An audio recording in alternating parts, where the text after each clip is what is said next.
السلام علیکم ورحمۃ اللہ وبرکاتہ نحمده ونصلی علی رسوله الکریم اما بعد فقد قال الله تعالی فی کلامه المجید والفرقان الحمید فاعوذ باللہ من الشیطان الرجیم بسم اللہ الرحمن الرحیم ثم اوحینا الیک ان اتبع ملت ابراہیم حنیفا۔ تعریف و توصیف، حمد و ستائش، بزرگی اور کبریائی اس وحدہ لا شریک کے لیے جو یک و تنہا اس کائنات کا خالق و مالک ہے، اور اس کے بعد انگنت بے شمار درود و سلام سب سے آخری نبی سید المرسلین، شافی محشر، ساقی کوثر، احمد مجتبی محمد مصطفیٰ صلی اللہ علیہ وسلم کی ذات گرامی پر اللہم صلی علی محمد وعلی آل محمد کما صلیت علی ابراہیم وعلی آل ابراہیم انکا حمید مجید، اللہم بارک علی محمد وعلی آل محمد کما بارکت علی ابراہیم وعلی آل ابراہیم انکا حمید مجید، اور رب اشرح لی صدری یسر لی امری واحلل عقدۃ من لسانی یفقہوا قولی، ربی زدنی علما ربی زدنی علما ربی زدنی علما۔ الحمدللہ آج آپ کے یہاں ماہانہ اجتماع کے اندر عنوان جو مقرر کیا گیا وہ ہے حضرت ابراہیم علیہ الصلوۃ والسلام کی سیرت، یعنی اس کے کچھ مختصر سے پہلو، کیونکہ پوری سیرت کو اتنے وقت میں بیان کرنا میری طاقت سے باہر کی چیز ہے، اور کوئی عالم اس کو بیان نہیں کر سکتا۔ کیوں؟ کیونکہ اللہ رب العالمین نے جہاں پر ایک طرف سورہ احزاب کے اندر ارشاد فرمایا کہ اے لوگوں، یعنی جو ایمان والوں کو اللہ تعالیٰ خطاب کرتے ہوئے ارشاد فرماتا ہے کہ لقد کان لکم فی رسول اللہ اسوۃ حسنہ، اے لوگوں تمہارے لیے اللہ کے نبی محمد الرسول اللہ صلی اللہ علیہ وسلم کی زندگی کو بہترین نمونہ اور آئیڈیل بنایا گیا ہے۔ یعنی ہمارے لیے آئیڈیل کون؟ محمد الرسول اللہ صلی اللہ علیہ وسلم۔ لیکن حضرت ابراہیم کا مقام کیا ہوگا کہ اللہ رب العالمین سورہ نحل ارشاد فرماتا ہے کہ ثم اوحینا الیک ان اتبع ملت ابراہیم حنیفا، اے محمد الرسول اللہ صلی اللہ علیہ وسلم، ہم نے آپ کی طرف وحی کر کے یہ بات آپ کو بتا دی کہ آپ حضرت ابراہیم علیہ الصلوۃ والسلام کی زندگی کی پیروی کیجیے۔ یعنی جو سب کے آئیڈیل ہیں ان کو کہا جا رہا ہے کہ آپ حضرت ابراہیم علیہ الصلوۃ والسلام کی اپنا آئیڈیل بنائیے، ان کو دیکھیے اور ان کی زندگی سے نصیحت حاصل کیجیے، کیونکہ یہ زندگی یقیناً قدم قدم پر ہمیں نصیحت دینے والی ہے۔ یہ زندگی ہمیں اپنی زندگی کے ہر موڑ پر کچھ نہ کچھ سکھانے والی ہے۔ اللہ رب العالمین نے ایسے ہی نہیں، قرآن کے اندر تقریباً 73 مرتبہ 73 مرتبہ اللہ رب العالمین نے 25 صورتوں کے اندر حضرت ابراہیم علیہ الصلوۃ والسلام کا تذکرہ کیا، کہیں مختصر، کہیں تفصیل کے ساتھ، پھر کہیں مختصر، الگ الگ انداز کے اندر اللہ رب العالمین بار بار حضرت ابراہیم کا تذکرہ کرتا ہے۔ اور اگر آپ اللہ کے نبی صلی اللہ علیہ وسلم کے خطبوں کو اٹھا کر دیکھیں جو آپ خطبے دیا کرتے تھے، تو ذی الحج کے مہینے کے اندر آپ کے اکثر خطبے حضرت ابراہیم کی زندگی پر ہوا کرتے تھے، آپ کی سیرت پر ہوا کرتے تھے۔ اسی لیے مناسب یہ معلوم ہوا کہ اس وقت حضرت ابراہیم کی سیرت کو بیان کیا جائے، مختصر سیرت، تاکہ ہم اس سے کچھ پہلوؤں پر نصیحت حاصل کر سکیں۔ تو جس طرح کہ میں نے کہا کہ اللہ رب العالمین نے اللہ کے نبی محمد الرسول اللہ صلی اللہ علیہ وسلم کو یہ حکم دیا کہ آپ حضرت ابراہیم کی زندگی کو آئیڈیل مانیے، نمونہ مانیے اور ان کی زندگی کی پیروی کیجیے۔ کیوں اللہ رب العالمین نے قرآن میں 73 مرتبہ ان کا ذکر کیا؟ کیوں اللہ رب العالمین نے ان کی عظمتوں کا بار بار ذکر کیا؟ کیونکہ اللہ رب العالمین نے ان کے جتنے امتحانات لیے شاید ہی کسی نبی کے اللہ تعالیٰ نے اتنے امتحانات لیے ہوں۔ بچپن ہے، زندگی کی ابتدا ہے، عراق کے بابل شہر کے اندر آپ رہتے ہیں، ابتدائی زمانہ ہے، بچپن آئے، تھوڑی سی شعور کا عمر آیا تو دیکھتے ہیں کہ گھر کے اندر باپ بتوں کے بنانے والے، آزر کا کام ہے بت بنانا، خود بتوں کو فروخت کرنا، لوگ بت لے کر جاتے، خود بھی انہی بتوں کو بناتے اور عبادت کرتے، اور قوم والے ان کے بنائے ہوئے بتوں کی عبادت کرتے۔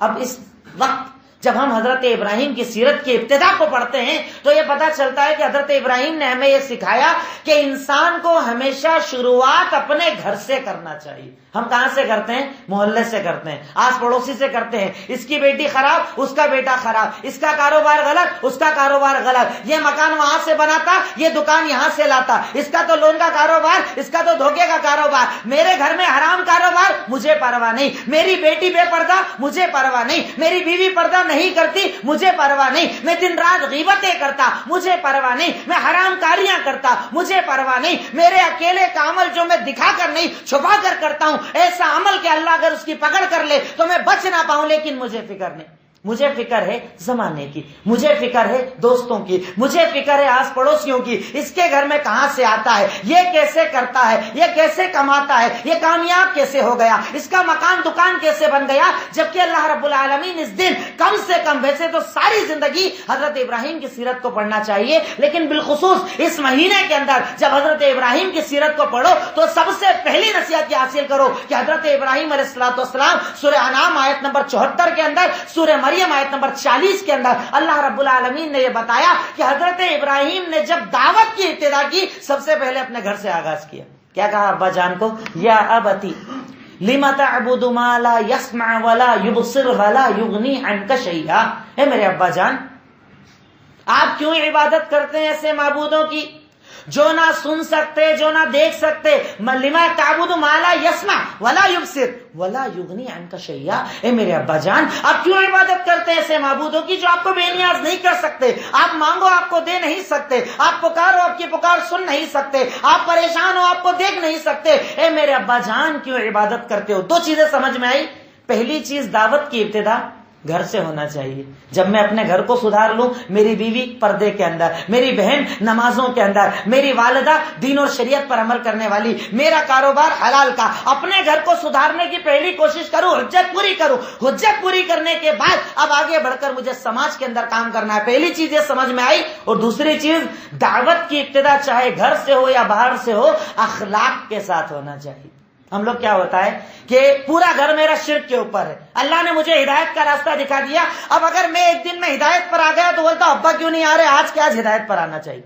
امی کیوں نہیں سمجھ رہی، آج سمجھنا چاہیے. چاچا کیوں نہیں سمجھ رہا، آج سمجھنا چاہیے. ہم چاہتے ہیں اسی وقت جیسے میں نے سمجھا وہ بھی سمجھ جائے، جبکہ ایسے نہیں. ہمیں اخلاق سے دعوت دینا ہے، ہمیں سمجھانا ہے، ہمیں بتانا ہے کہ حضرت ابراہیم نے یہ نہیں کہا اے مشرک سنو میری بات، اے بدعتی سنو میری بات، اے بت کو بنانے والے سن میری بات. کیا کہا؟ اے میرے ابا جان، اے میرے ابو، اے میرے والد صاحب، آپ کیوں عبادت کرتے ہیں؟ ان کی پیار کے ساتھ سمجھایا، اخلاق کے ساتھ سمجھایا. اسی لیے تو اللہ تعالی ہمارے نبی محمد الرسول اللہ صلی اللہ علیہ وسلم کے بارے میں ارشاد فرماتا ہے کہ وَلَوْ كُنْتَ فَظًّا غَلِيظَ الْقَلْبِ لَانفَضُّوا مِنْ حَوْلِكَ. اے سید المرسلین، اگر آپ کی زبان کے اندر سختی ہوتی نا، اگر آپ نرمی بولنے والے نہیں ہوتے، اچھی بات کرنے والے نہیں ہوتے، اخلاق والے نہیں ہوتے، یہ سارے صحابہ جو آپ کے آس پاس نظر آ رہے ہیں نا، ایک بھی نظر نہیں آتا. یہ آپ کا اخلاق، آپ کا کردار، آپ کی نرمی، آپ کی بات چیت میں اچھا اخلاق، اس کی وجہ سے صحابہ اکرام کا اتنا بڑا جھنڈ، اتنا بڑا ساتھ آپ کے ساتھ کھڑا ہوا ہے. ہمارے نبی بھی نرمی والے، حضرت ابراہیم علیہ السلام بھی نرمی والے.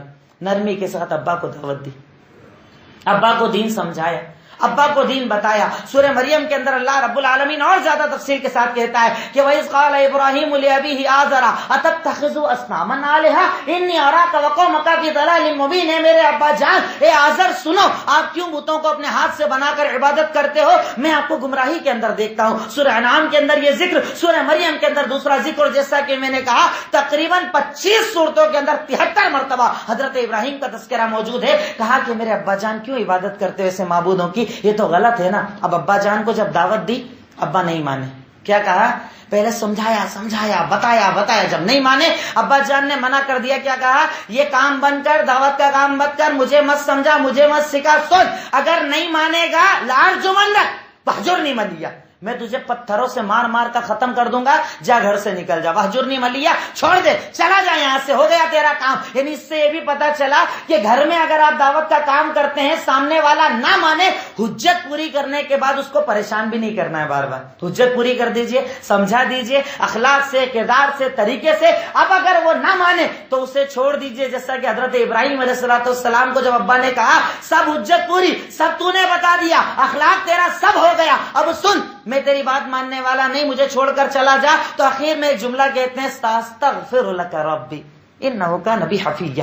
سنو ابا جان، نہیں مان رہے نا آپ، کوئی بات نہیں، لیکن میں آپ کے لیے استغفار کروں گا انشاءاللہ. اللہ تعالیٰ سے میں استغفار کی دعا کروں گا. استغفر لک ربی، میں اللہ تعالیٰ سے آپ کے لیے استغفار کی دعا کروں گا، کیونکہ وہ میرے ساتھ بڑی آسانی کرنے والا اللہ ہے، بڑا رحم کرنے والا اللہ ہے. اور اس میں اللہ رب العالمین نے یہ وضاحت بھی کر دی کہ حضرت ابراہیم چونکہ جانتے نہیں تھے کہ مشرک کے لیے استغفار کی دعا کرنا جائز نہیں ہے. دیکھیے شرک کتنا بڑا گناہ ہے, شرک کتنا بڑا گناہ ہے. شرک کی عظمت کو سمجھیے کہ شرک کی یعنی قباحت کو سمجھیے, کتنا قبیح, کتنا برا اور کتنا بیکار یہ عمل ہے کہ شرک کرنے والے کے لیے آپ استغفار کی دعا بھی نہیں کر سکتے. سورہ توبہ آیت نمبر 114 اللہ نے ارشاد فرمایا ما کان للنبی والذین آمنوا ان یستغفروا للمشرکین. نہ نبی کے لیے جائز, نہ نبی کے ساتھیوں کے لیے جائز, کسی نبی کے لیے یہ چیز جائز ہی نہیں ہے کہ وہ مشرک کے لیے استغفار کی دعا کرے. اگر کسی کا شرک پر انتقال ہو جائے اس کے لیے آپ استغفار یا مغفرت کی دعا بھی نہیں کر سکتے. اور آگے ارشاد فرمایا وما کان استغفار ابراہیم عن ابیہ. اور استغفار ابراہیم یعنی حضرت ابراہیم نے جو گھر سے نکلتے نکلتے کہا تھا نا کہ ابا جان میں آپ کے لیے دعا کروں گا, ابا جان مغفرت کی دعا کروں گا, وہ اس لیے کیونکہ انہیں علم نہیں تھا. اس سے پتہ چلتا ہے کہ نبی سب کچھ جاننے والے نہیں ہوتے تھے. کہہ رہا ہے نا اللہ تعالیٰ کہہ رہا ہے, کوئی مولوی صاحب نہیں, مفتی صاحب نہیں, کوئی جماعت نہیں, کوئی فرقہ نہیں, کوئی الگ سے عالم نہیں. اللہ تعالیٰ قرآن میں کہہ رہا ہے کہ جو ابراہیم علیہ السلام نے اپنے ابا سے کہا تھا کہ میں آپ کے لیے استغفار کروں گا, اس لیے کیونکہ وہ جانتے نہیں تھے نا اس بات کو. لیکن جب اللہ نے بتایا رجوع کر لیا, لوٹ گئے, اللہ غلطی ہو گئی معاف کر دے, میرا باپ اگر شرک کے اوپر ہے, اگر وہ باپ ہی کیوں نہ ہے, میں اس کے لیے استغفار کی دعا نہیں کروں گا. اب یہ بول کر گھر سے نکل گئے.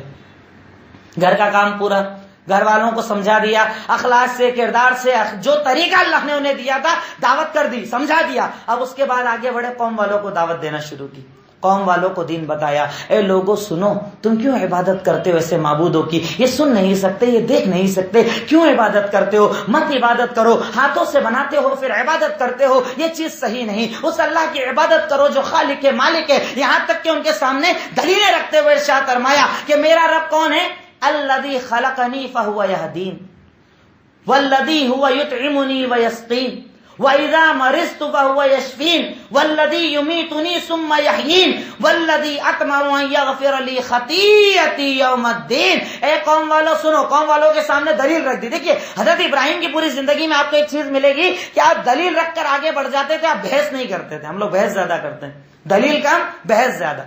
وہاں پر کیا ہے, دلیل رکھ کر آگے بڑھ رہے ہیں. ابا کے سامنے دلیل رکھی, نہیں مانے, بات ختم. اس کے بعد قوم والوں کو سمجھا رہے ہیں, سنو اے میری قوم والوں سنو, اے بابل والے سنو, اللہ تعالیٰ نے مجھے نبی بنا کر بھیجا ہے, دین اور شریعت دے کر بھیجا ہے. اللہ نے مجھے توحید کا پیغام دے کر بھیجا ہے. اللہ نے مجھے تمہاری طرف نبی بنایا ہے. میری نبوت کا مقصد, میرے نبی ہونے کا مقصد کہ میں تم لوگوں تک دین پہنچاؤں. اے سنو قوم والو, تم کیوں اللہ کی عبادت نہیں کرتے؟ عبادت کے لائق صرف ذات ایک اللہ کی ہے, وہی عبادت کے لائق ہے. کیوں؟ کیونکہ الذی خلقنی فہو یہدین. سب سے پہلی خاصیت کیا ہے اللہ تعالیٰ کی جو تمہارے معبودوں کے پاس نہیں؟ وہ کون سی خاصیت ہے کہ اس نے مجھے پیدا کیا اور اسی نے مجھے ہدایت کا راستہ دکھایا. یہ معبود تم بناتے ہو اپنے ہاتھ سے, اور میرا رب وہ ہے جس نے مجھے پیدا کیا. پہلی دلیل اللہ ہونے کی کہ اللہ کون, عبادت کے لائق کون, جھکنے کے لائق کون, مانگنے کے لائق کون. وہ کون سی ذات ہے جس کے آگے جھکا جائے, مانگا جائے, رویا جائے, گڑ گڑایا جائے, توکل کیا جائے, بھروسہ کیا جائے, اولاد نہ ہو اس سے مانگی جائے, کاروبار نہ چلے اس سے مانگا جائے. حضرت ابراہیم سکھا رہے کہ میرا رب وہ ہے جس نے مجھے پیدا کیا اور پیدا کرنے کے بعد ہدایت کا راستہ بھی دکھایا. یعنی ہدایت اللہ کے سوا کوئی اور نہیں دے سکتا. ساری کائنات ایک طرف جمع ہو جائے, اللہ اگر نہ چاہے تو ہدایت نہیں ملے گی. ہدایت کا دینے والا کون؟ اللہ رب العالمین. پیدا کرنے والا کون؟ اللہ رب العالمین. قرآن میں اللہ تعالیٰ دوسری جگہ ارشاد فرماتا ہے کہ یاد رکھو, تم لوگ جن لوگوں کو معبود مان کر پکارتے ہو, اللہ مان کر پکارتے ہو, یہ سارے مل کر ایک مکھی پیدا نہیں کر سکتے. خود پیدا ہوئے ہیں, پہلے نہیں تھے. جتنے تمہارے معبود, اے آزر جن بتوں کو تم بناتے ہو, اے قوم والے جن بتوں کو تم بناتے ہو, تم نے بنایا, تمہارے بننے سے یہ بنے, ورنہ ان کا وجود نہیں تھا. ان کی عبادت مت کرو. عبادت کے لائق تو وہ ذات ہے جس نے مجھے پیدا کیا اور جس نے مجھے ہدایت کا راستہ دکھایا. اس کے بعد رب ہونے کی دلیل بتا رہے ہیں کہ رب کون ہے. والذی هو یطعمنی ویسقین. میرا رب وہ ہے کہ جب مجھے بھوک لگتی ہے وہ مجھے کھانا کھلاتا ہے, جب مجھے پیاس لگتی ہے وہ مجھے پانی پلاتا ہے. یعنی کھلانے والا کون؟ اللہ رب العالمین. سورہ زاریات آیت نمبر 56 کے اندر اللہ رب العالمین اس کی تفصیل بتاتے ہوئے ارشاد فرماتا ہے وما خلقت الجن والانس الا ليعبدون ما اريد منهم من رزق وما اريد ان يطعمون. اللہ تعالیٰ کہتا ہے کہ سنو اے لوگو، میں نے انسان کو، جنات کو صرف اپنی عبادت، اپنی وحدانیت، اپنے آپ کو مجھے ایک مانے اس کے لیے پیدا کیا ہے. ما اريد منهم من رزق، میں لوگوں سے کھانا تھوڑی چاہتا ہوں، یہ مجھے کھانا نہیں کھلا سکتے. اس سے پتہ چلتا ہے کہ جس کو چڑھانا پڑے وہ رب نہیں ہو سکتا. رب وہ جو کھلانے والا ہے. اللہ قرآن کے اندر اس بات کی دلیل دے رہا ہے کہ رب وہ دینے والا، وہ عطا کرنے والا، وہ کہ مجھے بھوک لگے تو وہ کھانا کھلائے، وہ معبود نہیں ہو سکتا جس کے آگے مجھے کھانا پیش کرنا پڑے. یہ اللہ قرآن کے اندر دلیل دے رہا ہے کہ رب وہ ہے کہ جب بھوک لگے تو مجھے کھانا کھلاتا ہے. اور اللہ قرآن سورہ زاریات کے اندر کہہ رہا ہے کہ میرا رب وہ ہے کہ جو مجھے کھانا کھلاتا ہے، اور رب وہ ہے کہ جس کے آگے مجھے نہیں چڑھانا پڑتا. ما اريد منهم من رزق، میں ان سے کھانا نہیں چاہتا. وما اريد ان يطعمون، اور میں یہ بھی نہیں چاہتا کہ مجھے یہ کھانا کھلائے، بلکہ ان اللہ هو الرزاق ذو القوة المتین. اللہ تو وہ ہے جو سب کو روزی دینے والا اور سخت پکڑ کرنے والا. روزی دینے والا کون؟ اللہ رب العالمین. اس آیت سے پتا چلا. اب اگر اس آیت کے بعد بھی کوئی انسان یہ کہے کاروبار نہیں چلتا، یہاں وہاں چلے جاؤ، اس آیت کا وہ مخالف، کسی جماعت اور فرقے کا نہیں، وہ قرآن کا مخالف. کہ اللہ قرآن کے اندر کہتا ہے کہ روزی کا دینے والا صرف میں، میرے علاوہ یہ ساری کائنات مل کر تمہیں روزی نہیں دے سکتے. روزی کا دینے والا کون؟ اللہ رب العالمین. اللہ تعالیٰ اپنی اللہ تعالیٰ کی دلیل حضرت ابراہیم اپنی قوم کو بتا رہے ہیں کہ رب وہ ہے کہ جب مجھے بھوک لگے تو کھانا کھلاتا ہے اور پیاس لگے تو پانی پلاتا ہے. آج ہم بارش کی دعا مانگتے ہیں. کچھ شہر دیکھیے، آج ہمارے پاس یہی بارش تو عذاب بنی ہوئی ہے نا، کہ کہیں بارش روک دی، ہمارے علاقوں کے اندر بارش رکی ہوئی ہے، چکن گنیا ہے، کہیں ڈینگو ہے، کہیں وائرل ہے، الگ الگ قسم کی بیماریاں. ہر ڈاکٹر کہتا ہے صاحب بارش نہ ہونے کی بنیاد پر یہ بیماریاں ہو رہی ہے. اور کہیں بارش اتنی زیادہ کہ بہار کے اندر گھر بہ گئے، گاؤں بہ گئے، لوگ پریشان حال ہے، کئی لوگوں کا انتقال ہو گیا. تو کہیں دیا تو عذاب، کہیں روکا تو عذاب. کیونکہ بارش کا دینے والا کون؟ اللہ رب العالمین. پانی کا برسانے والا کون؟ اللہ رب العالمین. یہ دنیا کی ساری طاقتیں جمع ہو جائیں، ساری ٹیکنالوجی ایک ساتھ جمع ہو جائے، یہ بارش کو برسا سکتے ہیں؟ نہیں. اللہ کہتا ہے کہ کھانا کھلانے والا کون؟ میں. پانی پلانے والا کون؟ میں. اس کے آگے ارشاد فرمایا وَإِذَا مَرِضْتُ وَهُوَ يَشْفِينِ. اللہ اکبر. تعجب ہوتا ہے. کئی ڈاکٹرز کے یہاں پر میں نے مسلم ڈاکٹروں کے یہاں دیکھا کہ مسلم ڈاکٹرز اپنے جو مسلم بہت زیادہ سمجھدار لوگ، دیندار ہوتے ہیں، وہ اپنے بورڈ پر بھی یہ آیتیں لکھ کر لگاتے ہیں وَإِذَا مَرِضْتُ وَهُوَ يَشْفِينِ. جب میں بیمار ہوتا ہوں تو وہ مجھے شفا دیتا ہے. اللہ اس آیت کے اندر حضرت ابراہیم کے ذریعے ہمیں عقیدہ سکھا رہا ہے کہ بیماری چاہے کیسی بھی ہو، شفا تو وہی دے گا، اس کے سوا کوئی شفا کا دینے والا نہیں ہے. تم کہاں کہاں شفا تلاش کرتے ہو؟ یہاں چلے جاؤ، وہاں چلے جاؤ، یہ ٹانگ لو، وہ لٹکا لو، یہ قسم، وہ قسم، 50 طریقے کے علاج بتا دیے گئے. حضرت ابراہیم اپنی قوم کو بتا رہے ہیں. یہ حضرت ابراہیم کی دعوت، یہ ہمارے نبی محمد الرسول اللہ صلی اللہ علیہ وسلم کی دعوت. اس کائنات میں جتنے نبی آئے سب کی دعوت کے شفا اگر کوئی دے گا تو کون؟ اللہ رب العالمین. ڈاکٹر کا کام ہے دوائی دینا، وہ دوا دے سکتا ہے، شفا نہیں دے سکتا. اگر اللہ نہ چاہے. لوگ بولتے ہیں نا ڈاکٹر صاحب 7 دن سے دوائی کھا رہا ہوں، آرام ہی نہیں ہوا. اس سے پہلے تو 1 دن کی دوائی میں آرام ہو گیا تھا. کیوں؟ کیونکہ شفا وہ نہیں دے سکتے نا، وہ تو دوائی دے سکتے ہیں. شفا دینے والا کون؟ اللہ رب العالمین. ہمیں بیماریوں سے اٹھانے والا کون؟ اللہ رب العالمین. تو اس آیت کے اندر حضرت ابراہیم قوم کو عقیدہ سکھا رہے ہیں کہ بتاؤ یہ سارے تمہارے معبود ایک ساتھ جمع ہو جائے، سب کو ایک ساتھ کھڑا کر دو. ہیں پیدا کرنے والے؟ کہا نہیں. ہیں کھانا کھلانے والے؟ کہا نہیں. ہیں پانی پلانے والے؟ کہا نہیں. ہیں شفا دینے والے؟ کہا نہیں. یہ سب کرنے والی ذات تو اللہ رب العالمین کی. وَإِذَا مَرِضْتُ وَهُوَ يَشْفِينِ. اس آیت سے یہ بھی پتہ چلتا ہے کہ ایک مومن کا یہ ایمان، یہ عقیدہ ہونا چاہیے کہ بیماری کو چاہے 5 سال 10 سال 20 سال کتنے ہی سال گزر جائیں، شفا کون دے گا؟ اللہ رب العالمین. اس کے سوا اس کائنات میں سارے لوگ ایک ساتھ جمع ہو جائیں نہیں. مجھے مانگنا اللہ سے ہے کہ وہاں تو حضرت ایوب علیہ السلام، بعض تفسیر نگاروں نے لکھا تقریباً 10 سال یا 12 سال تک بیمار رہے. نبی ہے اور بیمار ہے، اور اس حال میں بھی کہتے ہیں اللہ میں تیرا شکر ادا کرتا ہوں، اللہ میں تیرا شکر ادا کرتا ہوں. اور یہاں تو 2-4 دن بیمار ہو گئے، اگر 1 مہینے شفا نہ ملے، پتہ نہیں اپنے ہی گھر سے بیماری نہیں جاتی، اپن ہی ٹھیک نہیں ہوتے ہیں، اپنے تو گھر میں سکون ہی نہیں رہتا ہے، روز دوائی لے کر آنا پڑتی ہے. مردوں کے بھی جملے، عورتوں کے بھی جملے، کیونکہ ایمان اور عقیدہ وہ نہیں جو ایمان حضرت ابراہیم علیہ السلام کا تھا کہ وہ رب پر ایمان اور عقیدہ رکھتے تھے کہ یہ بیماریاں تو میری آزمائش ہے، یہ بیماریاں میرے ایمان کا امتحان ہے، کیونکہ شفا تو اللہ ہی دے گا نا، مجھے اس سے مانگنا، اس کے آگے جھکنا ہے. میرے ماں مانگنے میں اگر کوئی کوتاہی ہوگی تو اللہ شفا نہیں دے گا، یا تو اللہ کا امتحان ہوگا۔ دونوں حالت میں میرا کام ہے صبر کرنا اور اللہ سے مانگنا۔ حضرت ابراہیم علیہ السلام نے یہاں پر قوم کے سامنے ہمیں بھی یہ عقیدہ سکھایا اور قوم کو بھی عقیدہ سکھایا۔ اس کے آگے بتایا کہ وہی تو اللہ ہے نا جو مجھے موت دینے والا ہے۔ مارنے والا کون؟ اللہ رب العالمین۔ اور مارنے کے بعد دوبارہ زندہ بھی کرے گا روز قیامت کون؟ اللہ رب العالمین۔ اس سے پتا چلتا ہے کہ ایک مومن کے دل میں اللہ کے سوا کسی اور کا ڈر، کیونکہ موت کوئی دے ہی نہیں سکتا نا۔ اللہ بتا رہا ہے، اللہ کہہ رہا ہے قرآن کے اندر کہہ رہا ہے کہ آپ ایمان کے راستے پر ہو، اللہ کی ذات پر یقین رکھو، کیونکہ موت کا دینے والا اللہ رب العالمین ہے۔ اس کے سوا یہ ساری کائنات، ساری طاقتیں، ساری قوتیں ایک ساتھ جمع ہو جائے آپ کو موت نہیں دے سکتے۔ موت کا دینے والا کون؟ اللہ رب العالمین۔ اللہ تعالیٰ قرآن کے اندر دوسری جگہ ارشاد فرماتا ہے نا، وَتُعِزُّ مَن تَشَاءُ وَتُذِلُّ مَن تَشَاءُ، عزت کا دینے والا اللہ اور ذلت کا دینے والا اللہ۔ یہاں پر عقیدہ بتایا جا رہا ہے کہ ایمان رکھو اپنے رب کی ذات پر، اللہ کے آگے جھکو، اللہ سے مانگو، توکل ایسا کر لو کہ اگر موت کوئی دے گا تو میرا اللہ رب العالمین یہ ساری کائنات ایک ساتھ جمع ہو کر مجھے تکلیف نہیں دے سکتے۔ حضرت ابو ذر غفاری کو صحیح بخاری کے اندر اللہ کے نبی نے یہی تو عقیدہ سکھایا کہ ابو ذر سن، اگر یہ ساری کائنات، انسان، جنات سب ایک ساتھ جمع ہو جائیں ایک میدان کے اندر اور تجھے ایک تکلیف پہنچانا چاہے نہیں دے پائیں گے جب تک کہ میں نہ چاہوں، اور یہ ساری کائنات ایک ساتھ جمع ہو کر تجھے ایک فائدہ دینا چاہے اور اگر میں نہ چاہوں تیرا فائدہ نہیں کر پائیں گے۔ کیوں؟ کیونکہ کرنے والی ذات تو صرف اللہ رب العالمین کی ہے نا۔ اور اس کے آگے ارشاد فرمایا کہ میرا رب تو وہ ہے کہ جس کے بارے میں میں لالچ کرتا ہوں کہ کل روز قیامت وہ میرے سارے گناہوں کو معاف کر کے مجھے جنت دے دے گا۔ معاف کرنے والا کون؟ اللہ رب العالمین۔ جنت دینے والا کون؟ اللہ رب العالمین۔ اب قوم کو دلیل دی، قوم کو سمجھایا، لیکن اندھی تقلید کرنے والا ہمیشہ ایک جواب دیتا ہے جو قوم نے دیا، اور آج ہمارے یہاں کئی لوگ وہی جواب دیتے، کیا؟ انا وجدنا آبانا لہا عابدین۔ آپ کی بات تو ہو سکتا ہے صحیح ہو، لیکن ہمارے ابا یہی کرتے تھے نا، دادا کرتے چلے آ رہے، وہ غلط ہے کیا؟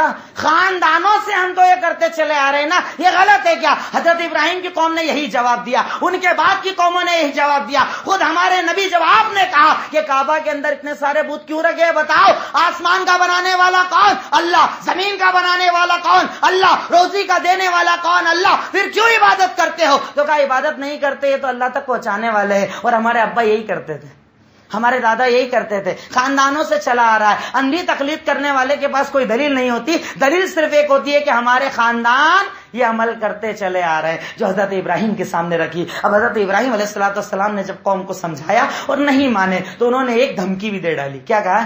تاللہ لاکیدن اصنامکم بعد ان تولوا مدبرین، اللہ کی قسم تمہارے معبودوں کو توڑ دوں گا جب تم ادھر ادھر جاؤ۔ دھمکی بھی دے ڈالی، طاقت تھی، قوت تھی، دھمکی دے دی۔ اب اس کے بعد قوم والے جب بازار کے اندر جایا کرتے تھے، آ کر کہا چلو ابراہیم کا انی سقیم، میں تو بیمار ہوں، جو ان کے 3 جھوٹ جس کو کہا جاتا ہے مشہور ہے، اور حدیث کے اندر اس کی تفسیر بیان کی گئی کہ اصل میں وہ جھوٹ نہیں تھا، سقیم اس لیے کہا تھا کہ نبی ہے اور نبی کے سامنے قوم شرک کرے تو یقیناً نبی بیمار ہو جاتا ہے نا، کیونکہ نبی تو ان کو سکھانے آیا ہے نا، اب جب نہ مانے تو یقیناً نبی بیمار ہو جاتے ہیں۔ کہا میں بیمار ہوں، گئے سارے بتوں کو توڑ دیا، بڑے کے جو گلے کے اندر گلہاڑی کو ڈال دیا۔ قوم والے یہ کیا ہو گیا، کس نے کیا؟ آ کر کہا تو آپ نے لمبی چوڑی بحث نہیں کی، صرف ایک جملہ کہا، بڑا والا ہے نا اس سے جا کر پوچھو نا، وہ بتائے گا نا، سوال کرو اس سے۔ اب جب گئے تو خود سر پیٹ لیا، سر جھکا لیا کہ ہمیں بھی پتا ہے تو بول نہیں سکتے۔ تب حضرت ابراہیم نے پھر دعوت دی، ارے پکارو گے جب جواب دے سکتے ہیں کیا؟ کہا نہیں۔ مانگو گے دے سکتے ہیں کیا؟ کہا نہیں۔ جب تم کچھ پریشان ہو دیکھ سکتے ہیں کیا؟ کہا نہیں۔ لیکن ہٹ دھرمی اتنی، اس کے بعد کیا کہا؟ حرقوہ وانصروا آلہتکم، جلا دو اسے۔ کیوں؟ کیونکہ دلیل نہیں ہے نا، دلیل جب نہیں ہے تو کیا کرو؟ مارو ان کو، پیٹو ان کو، کام مت کرنے دو، روک دو ان کی دعوت کو۔ یہی ہر زمانے کے اندر ہوتا ہے کہ جب دلیل ہمارے پاس نہ ہو تب کیا کرو؟ جو دلیل والا اسے دبانے کی کوشش کرو۔ یہ جواب دیا گیا، حرقوہ وانصروا آلہتکم۔ جملہ رب العالمین نقل کر رہا ہے کہ جب انسان کی عقل کام نہ کرے تو وہ کیسے جملے کہتا ہے۔ یہ قوم کیا کہہ رہی ہے؟ انہیں جلاؤ اور اپنے معبودوں کی مدد کرو۔ اللہ اکبر۔ جس معبود کی مدد کرنا پڑے وہ معبود ہو سکتا ہے؟ ارے معبود تو ناصر ہوتا ہے نا، مدد کرنے والا ہوتا ہے نا۔ یہاں حضرت ابراہیم کی قوم کیا کہہ رہی ہے؟ ارے انہیں جلاؤ اور اپنے معبودوں کی مدد کرو، نہیں تو کل سب کو ہی توڑ دیں گے، جتنے آئیں گے سب کو توڑتے چلے جائیں گے۔ اپنے معبودوں کی مدد کرو۔ اس سے پتا چلتا ہے جس کی مدد کرنا پڑے وہ معبود نہیں ہو سکتا ہے، جسے ہمیں ٹھکانہ دینا پڑے وہ معبود نہیں ہو سکتا ہے، جس کے آگے ہمیں پیش کرنا پڑے وہ معبود نہیں ہو سکتا ہے۔ معبود وہ جو دینے والا، عطا کرنے والا، سننے والا، جاننے والا، علم والا، اور وہ معبود اللہ تعالیٰ کے سوا کوئی نہیں. وہ اللہ تعالیٰ جو سمیع سننے والا ہے، وہ اللہ تعالیٰ جو بصیر ہے دیکھنے والا ہے، وہ اللہ تعالیٰ جو علیم ہے علم والا ہے، وہ اللہ تعالیٰ جو اپنے بارے میں کہتا ہے علیم بذات الصدور، وہ اللہ تو سینے کے حال کو جاننے والا ہے. یقیناً صرف وہی عبادت کے لائق ہے. اور کہا کہ جلاؤ، مدد کرو. اب اس زمانے کے اندر ایک آگ لگائی گئی، بڑی آگ جلائی گئی، آگ کو جلا دیا گیا. دیکھیے میں اکثر اپنی تقریروں کے اندر کہتا ہوں کہ دیکھیے میرا مقصد صرف اتنا نہیں ہے کہ میں ایک ایسا واقعہ بتاؤں گا جو اس سے پہلے آپ نے سنا ہی نہیں ہوگا، نیا لیٹسٹ، ایسا کچھ نہیں ہے. لیٹسٹ کچھ نہیں ہوتا، سب جو آپ سنتے چلے آ رہے وہی ہوتا ہے. لیکن ہر بار جب اللہ قرآن میں 73 مرتبہ ذکر کر سکتا ہے تو سال میں کم سے کم 2-4 مرتبہ تو ہم لوگ بھی سن ہی سکتے ہیں نا، کہ ہم ہر بار. اور قرآن کی یہ خاصیت ہے، نبیوں کے واقعات کی یہ خاصیت ہے، اگر ایمان کے ساتھ سنو گے ہر بار نیا کچھ سیکھنے کو آپ کو ملے گا انشاءاللہ. اور میرا مقصد دیکھیے اللہ بہتر جانتا ہے، اگر میرے دل میں ریاکاری ہو اللہ مجھے معاف کرے، میری نیت کو سدھارے، لیکن میرا صرف ایک مقصد ہر سفر کے اندر ہوتا ہے کہ اللہ سب سے پہلے میں عمل کروں اور سننے والے عمل کرنے والے بن جائیں. ورنہ اگر ریاکاری مقصد ہو تو نہ میرا آنا کام کا نہ آپ کا آنا کام کا. اللہ تعالی ہم تمام کی نیتوں کو صاف کرے اور ہمیں اللہ تعالیٰ اس مجلس سے عمل کا جذبہ لے کر اٹھنے کی کوشش کرنے والا بنائے. اب حضرت ابراہیم علیہ السلام کی قوم کیا کہا؟ جلاؤ اور اپنے معبودوں کی مدد کرو. یعنی ہر زمانے کے اندر توحید پرست کے سامنے جب دلیل نہ ملے تو یہی کیا جاتا ہے، انہیں مارو، ختم کر دو، کام ختم ہو جائے گا، انہیں مٹا دو. اب اس زمانے کے اندر بھی ایک آگ جلائی گئی اور کہا جاتا ہے، مفسرین نے لکھا، روایت پہ گرچہ کلام ہے لیکن مفسرین نے لکھا کہ اس زمانے میں ایسی آگ جلائی گئی کہ قریب جا کر ڈالنا تک ممکن نہیں تھا. پہلی مرتبہ اس زمانے کے اندر منجنیق یعنی غلیل کا استعمال کیا گیا کہ دور سے ان کو جھٹکے سے چھوڑ دیا جائے، وہ آگ کے اندر چلے جائے. اللہ اکبر. لیکن یہاں پر مومنوں کے لیے سکون کا ذریعہ کیسا؟ آج آپ پریشان ہو ان 2-3 سالوں کے اندر ہندوستان کے بدلتے ہوئے حالات، کہ کہیں آپ کے نصاب کو بدلا جا رہا ہے، کہیں اجتماعی مسائل پر حملہ کیا جا رہا ہے، کہیں اجتماعی جو حقوق آپ کو دیے گئے تھے اس پر حملہ کیا جا رہا ہے. الگ الگ اعتبار سے ساری قوم خوف کی زندگی گزار رہی ہے. وہ خوف کہ جس کے اندر آپ پریشان ہو، اس وقت میں جب یہ عید الاضحیٰ کا موقع، ذی الحج کا مہینہ ہے اور حضرت ابراہیم کا ہم ذکر سنیں تو ہمیں اطمینان آنا چاہیے کہ اس زمانے میں تو ابراہیم اکیلے تھے، ایک توحید پرست پورے کائنات کے اندر تھے، ساری قوم خلاف. آگ جلا دی گئی، بظاہر جس کا آگ کا کام ہے جلانا، اور رب جب بچانے پر آیا آگ میں ڈالا گیا تو رب نے آگ کو حکم دے دیا، یا نارو کونی بردم و سلام علی ابراہیم، یہ آگ تو ٹھنڈی ہو جا، سلامتی والی ہو جا. کن پر؟ حضرت ابراہیم علیہ السلام کے اوپر. شاعر نے کہا ہے، آج بھی ہو جو براہیم سا ایما پیدا، آپ کر سکتی ہے انداز گلستان پیدا. کہ اللہ رب العالمین اگر چاہے جو چیز آپ کو مٹانے والی ہے اللہ تعالیٰ وہاں سے بھی آپ کو زندگی دے سکتا ہے. دشمنوں کی کیا حیثیت. یہ وہ لوگ کہ جن لوگوں نے آج نہیں اس سے پہلے کئی مرتبہ دعوے کیے گئے کہ اسلام کو مٹا دیا جائے گا، لیکن کوششیں ہوتی رہی، کبھی اسلام مٹا.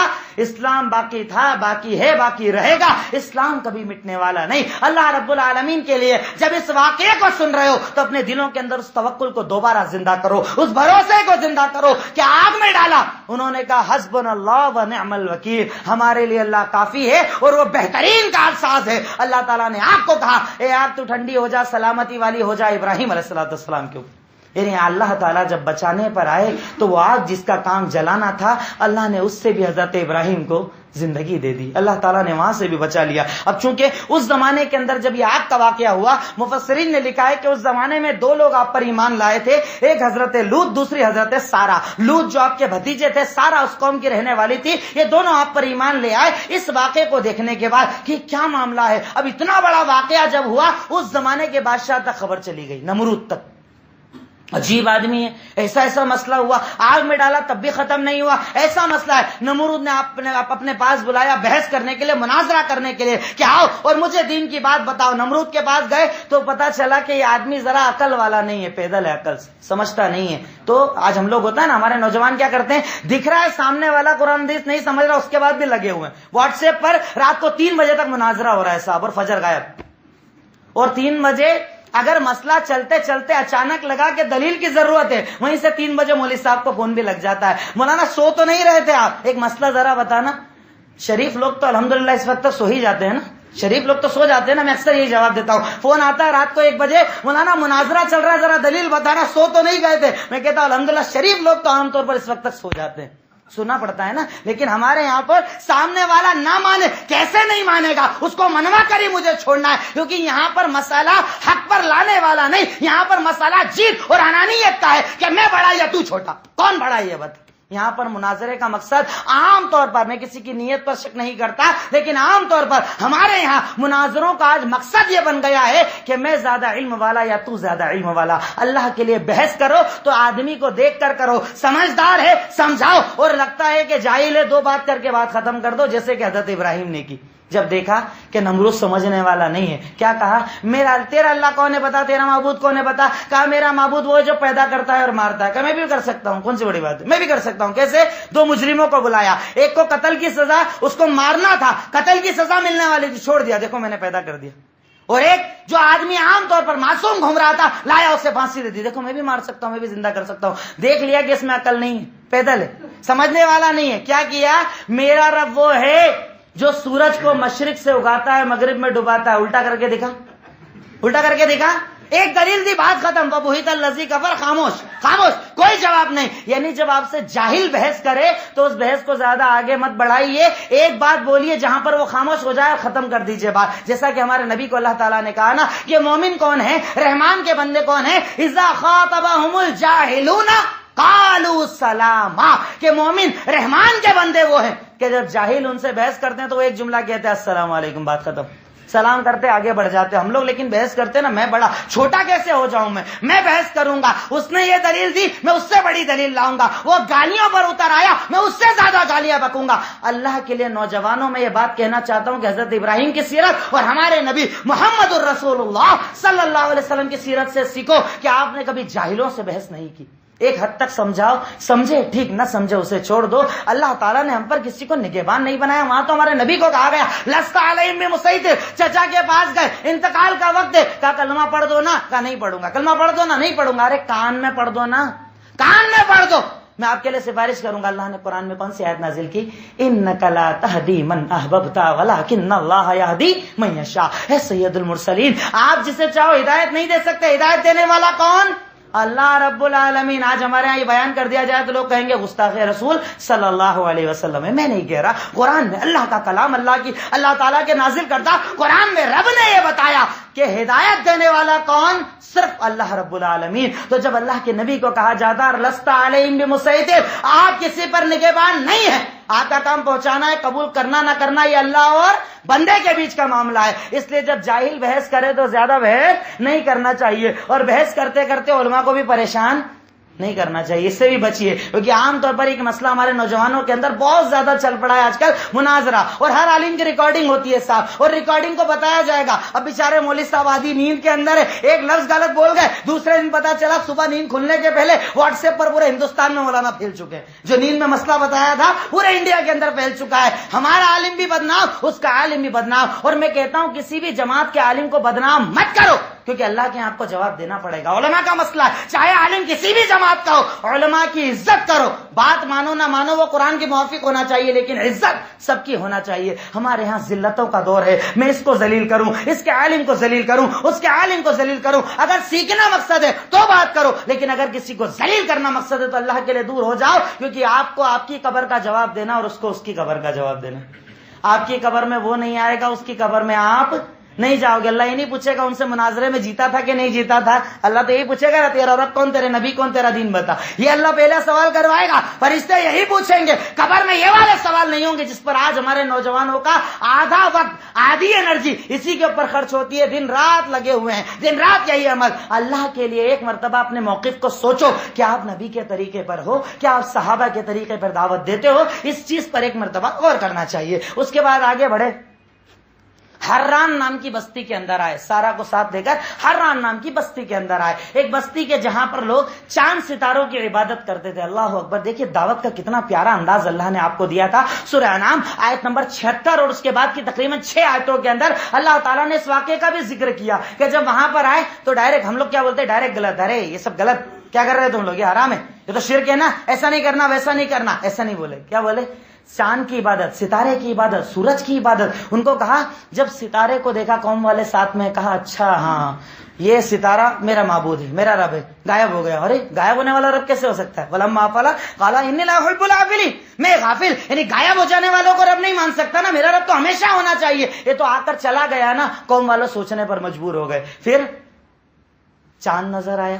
فلما رأى القمر بازغا، جب چاند کو دیکھا تو کہا ہاں یہ تھوڑا سا اس سے زیادہ بڑا نظر آ رہا ہے، یہ میرا رب ہوگا نا۔ جب وہ غائب ہو گیا تو کیا کہا؟ لئن لم يهدني ربي لأكونن من القوم الضالين، اگر میرا اللہ ہدایت نہ دے تو میں تو بھٹکے ہوں کے ساتھ ہو جاؤں گا۔ یہ نہیں تو غلط ہے نا، اس کی بھی عبادت نہیں کر سکتے نا۔ یہ بھی غائب ہو گیا۔ اب اس کے بعد سورج نظر آیا، بڑا چمکتا ہوا، بازغتن، خوب زیادہ روشن نظر آیا۔ کہا ھذا ربی ھذا اکبر، یہ سب سے بڑا یہی میرا رب ہوگا۔ لیکن جب وہ بھی غائب ہو گیا تو کیا کہا؟ اے اللہ میں کہتا ہوں، میں برات کرتا ہوں کہ اللہ میں شرک کرنے والوں میں سے نہیں ہوں، اللہ میں تیری عبادت کرتا ہوں۔ یہ چاند، یہ ستارے، یہ سورج تیری مخلوق ہے، تو نے ان کو پیدا کیا ہے۔ اے اللہ میں صرف تیری عبادت کرتا ہوں۔ اور اس کے آگے اللہ تعالیٰ نے قرآن میں ان آیتوں کے آگے ارشاد فرمایا الذین آمنوا ولم یلبسوا ایمانہم بظلم اولئک لہم الامن وہم مہتدون، یقیناً وہ لوگ جو ایمان لائے اور ایمان کے ساتھ ظلم کو نہیں ملایا، یعنی ایمان لانے کے بعد شرک نہیں کیا، اللہ کے علاوہ کسی کی عبادت نہیں کی،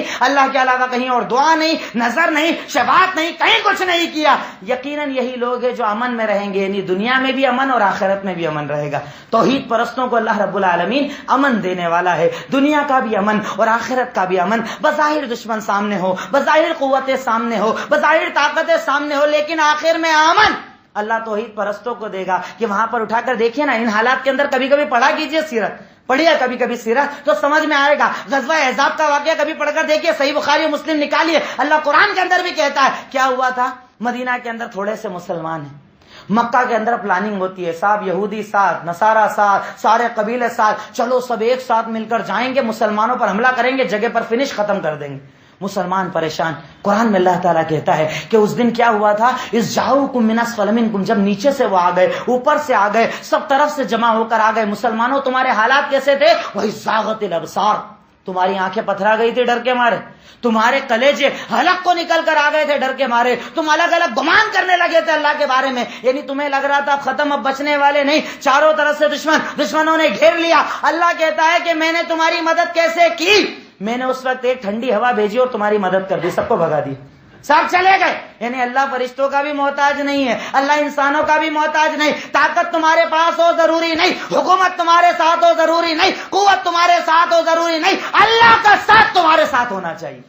اگر اللہ ساتھ ہے تمہیں کوئی مٹا نہیں سکتا۔ کہ اللہ کے نبی پریشان حال، بھوکمری کا عالم، یہی وہ غزوہ تھا کہ اس غزوے کے اندر بھوک کا یہ عالم تھا۔ صحابہ کرام آ کر شکایت کرتے، صحیح بخاری کے اندر روایت ہے، شکایت کی، اے سید المرسلین بھوک کا یہ عالم ہے کہ دیکھو ہم نے ایک ایک پتھر باندھ رکھا ہے، دیکھو نا آپ نے اپنا کپڑا ہٹایا، تم ایک کی بات کر رہے ہو، میں تم سے زیادہ بھوکا ہوں، دیکھو یہاں تو 2 پتھر بندھے ہوئے۔ نبی جو لیڈر، جو اس زمانے میں سب سے بڑے ذمہ دار، آپ کا یہ عالم تھا کہ آپ اپنی قوم کے ساتھ بھوکے تھے، اس بھکمری کے عالم میں، تکلیف کے عالم میں رب العالمین کہتا ہے میں نے تو ایک ٹھنڈی ہوا بھیجی، سارے بھاگ گئے، ختم، سب سے مدد کر دی تمہاری۔ یعنی حالات چاہے کتنے بگڑ جائیں، اللہ پر توکل مت چھوڑو، کیونکہ مدد کرنے والی ذات صرف اللہ رب العالمین کی ہے، اس پر بھروسہ اور توکل رکھو۔ جب وہ مدد کرنے پر آئے اسے اسباب کی ضرورت نہیں پڑتی، فرشتے آئیں گے نہیں، انسان آئیں گے نہیں، طاقت آئے گی نہیں، قوت آئے گی نہیں، ارے وہ مدد کرنے پر آئے تو وہ تو ایک ہوا کے ذریعے تمہاری مدد کر سکتا ہے، اور وہ تو ہواؤں کا محتاج نہیں، وہ تو کہتا ہے کن فیکن، ہو جاتا ہے، ہو جاتا ہے، وہ کسی کا محتاج نہیں۔ اس اللہ کی ذات پر یقین رکھو۔